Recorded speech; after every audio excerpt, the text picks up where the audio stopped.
Hi guys, Amber here from Pedal Commander. Today we're installing a PC49 on a 2016 C7 Corvette.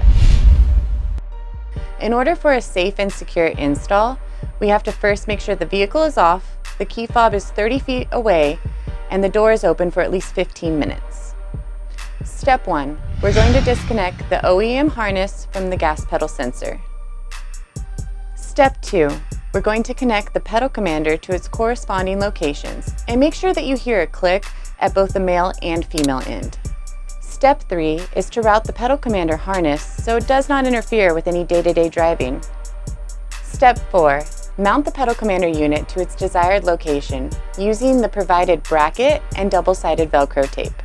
Or put the Pedal Commander unit up under the dash to use its full Bluetooth capabilities.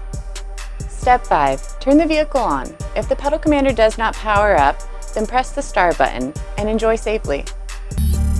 Don't forget to follow us on all social media outlets or visit us at www.pedalcommander.com.